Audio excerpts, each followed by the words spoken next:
My name is Evelyn Hart, and at 52 years old, I found myself sitting in the corner of a plasma donation center in Denver, Colorado, gripping a clipboard like it was the last lifeline I had.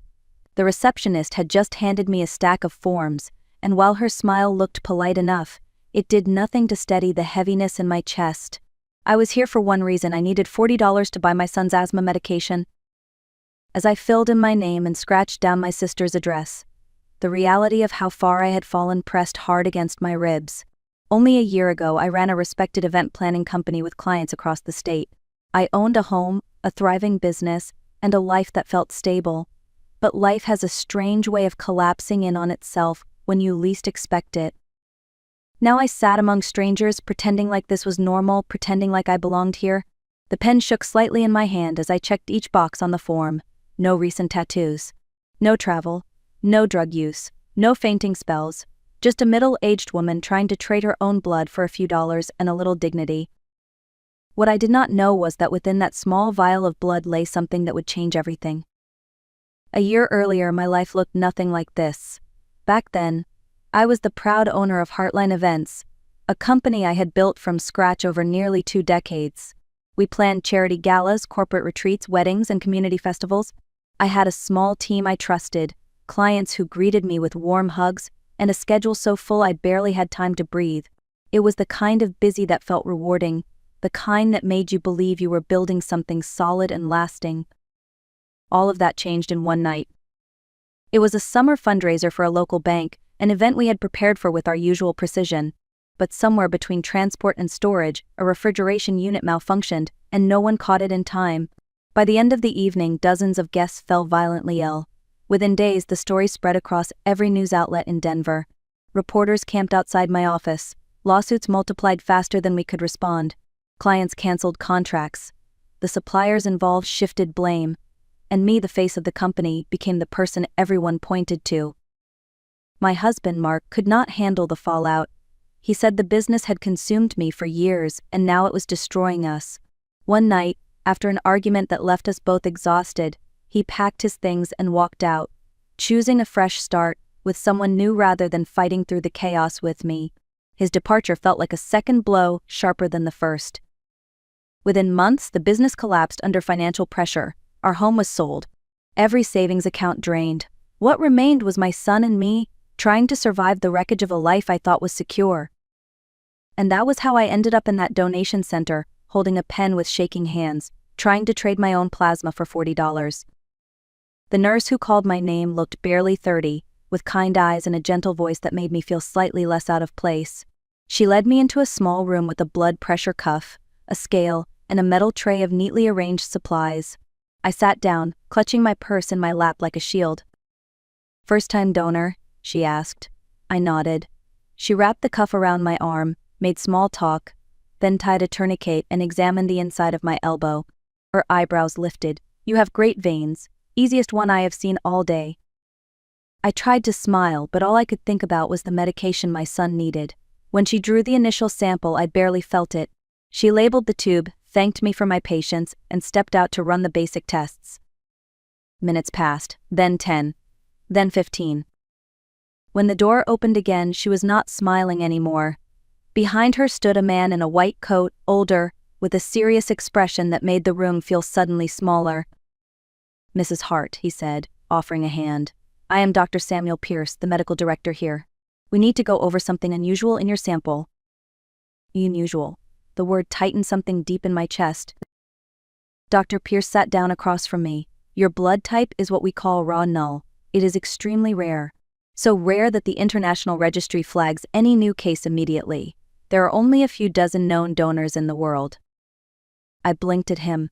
I had come here for $40. I had not expected to hear a sentence that sounded like it belonged in a medical documentary. Before I could ask what it meant, someone else entered. A tall man in a suit, carrying a leather folder. Dr. Pierce introduced him as Jonathan Blackwood, a representative from an international medical foundation. "Mrs. Hart," Jonathan said, taking a seat, "we need your help, and there is no time to lose." Jonathan Blackwood placed the leather folder on the table between us, his posture calm but his eyes carrying a sense of urgency that made my pulse quicken. He explained that the international alert triggered by my blood type had reached a specialized cardiac clinic in Switzerland almost immediately. A patient there, a prominent figure in global finance, was preparing for an extremely complex heart procedure. The challenge was not the surgery itself but the transfusions required during it. Only rational blood would be safe for him. "And you are the only known match in the Western Hemisphere," Jonathan said quietly. I felt the room tilt. I had come here hoping to exchange a piece of myself for medication money, not to be told my blood might save a stranger on the other side of the world. Jonathan continued, outlining what sounded like a scene from a movie. They would arrange private transport to Geneva that very day. I would stay in a medical suite, receive constant monitoring, and undergo a series of small, spaced-out donations. The compensation offered was $3 million. $3 million. I could barely comprehend the number. I asked for time to make a call. Jonathan nodded and stepped outside with Dr. Pierce. My fingers shook as I dialed my son Caleb. "Mom, are you okay? Did something happen?" he asked the moment he picked up. I told him everything, stumbling over details that still felt unreal to me. He was silent for a long moment before saying, "Mom, this sounds unbelievable, but maybe unbelievable is what we need." His voice steadied me in a way nothing else could. After the call, I asked to see the contract. Old habits from my business days clicked into place as I read every line. I requested changes, health protections, donation limits, emergency exit clauses. Jonathan agreed to all of them. And for the first time in months, I signed something with hope instead of fear. The flight to Switzerland felt unreal from the moment I stepped onto the small jet waiting on the private side of the airport. I had never been on a plane like that before. Soft leather seats, warm lights, a flight attendant who spoke gently, as if trying not to startle me.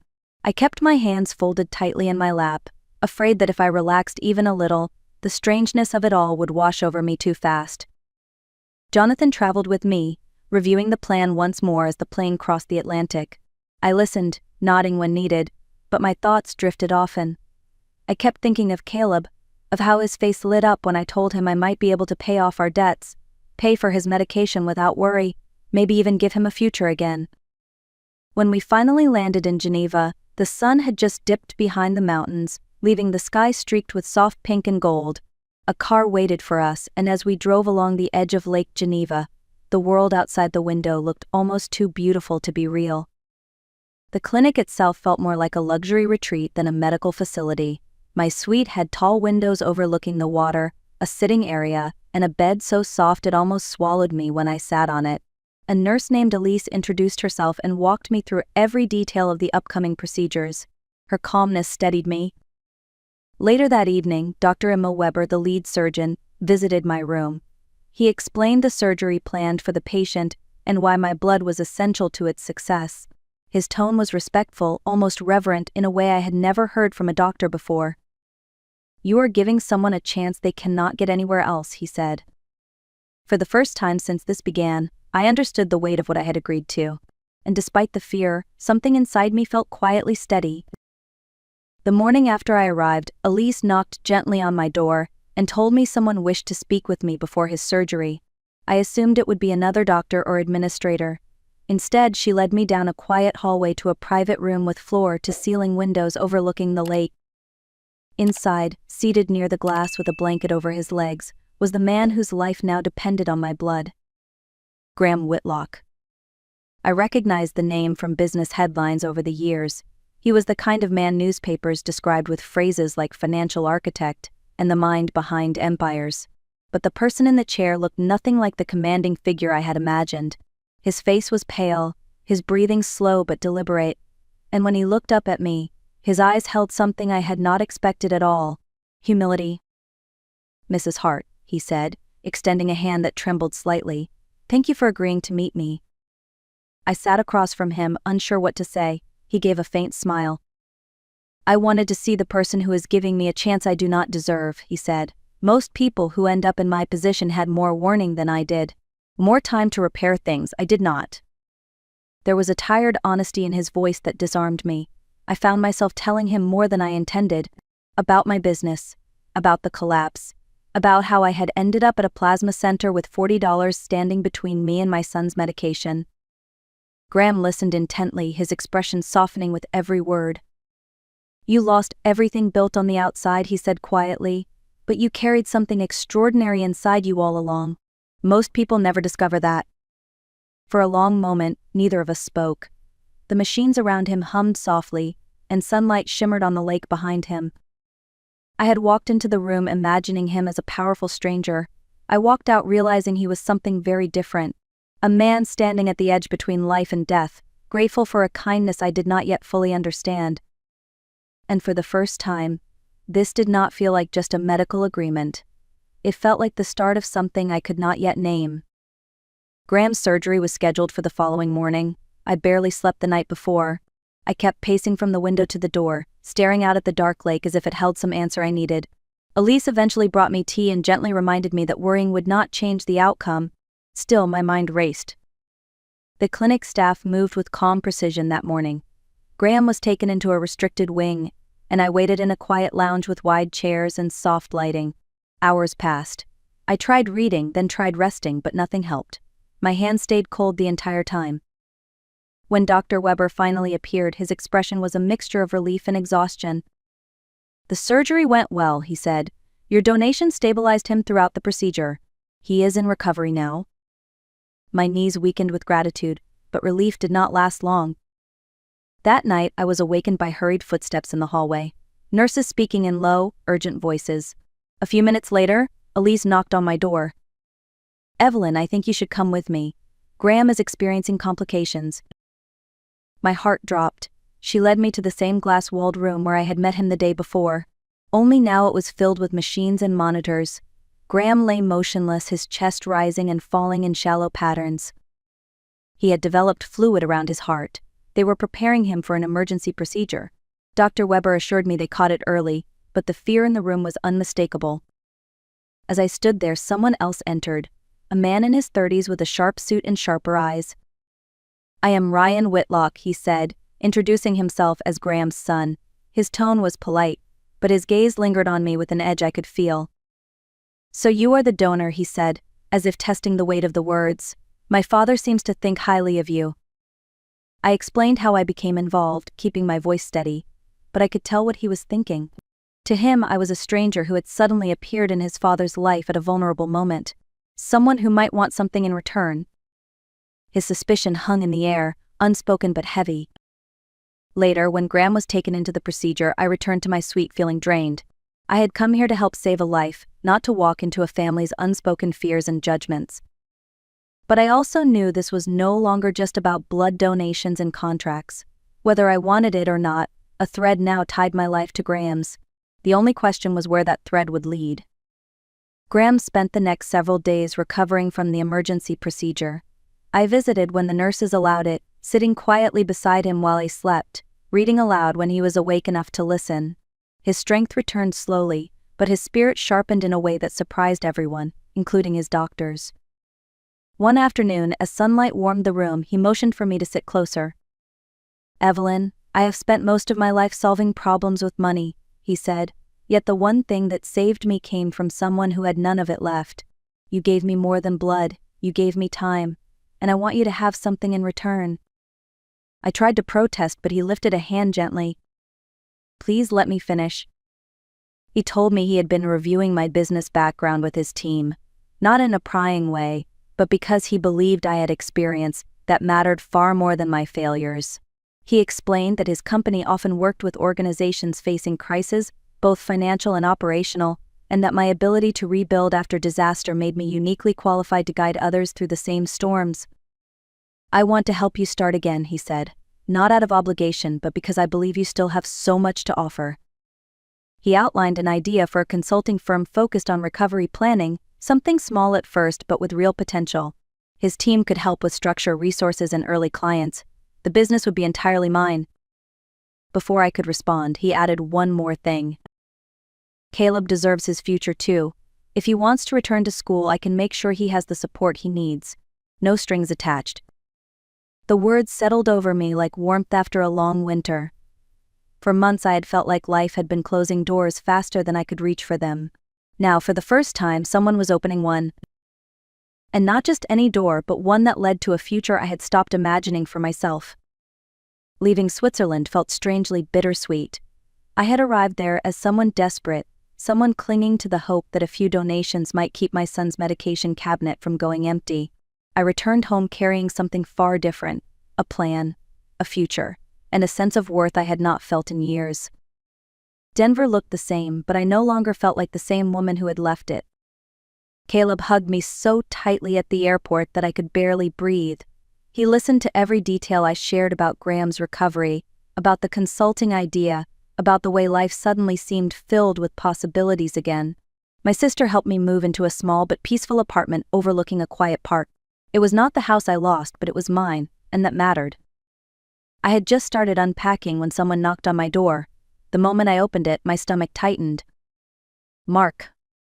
He stood there with an expression I remembered too well, somewhere between regret and calculation. He said he heard about Switzerland, that he knew I had come into money, and that since we were still legally married, it was only fair that he receive a portion of it. I felt a calmness rise in me that surprised us both. Mark, I said quietly, you walked away when everything fell apart. You left me to carry the weight alone. You do not get to return now that things are better. He tried to argue, but the edge in my voice must have told him I meant every word. For the first time, I watched him realize that I was not the same woman he had abandoned. He finally stepped back, muttered something under his breath, and left. I closed the door behind him and leaned against it, letting out a long breath. It was the first moment I fully understood just how much strength had returned to me. Not because of money or opportunity or even gratitude from a man across the ocean, but because I had finally chosen myself. A week after Mark walked away from my door, I sat on the small balcony of my new apartment, watching the late afternoon light settle over the park. For the first time in a long time, the air felt calm, not because everything was perfect, but because I finally felt like I had a place to stand again. Caleb had already begun planning his return to school. He talked about architecture with the same spark he used to have before life grew heavy.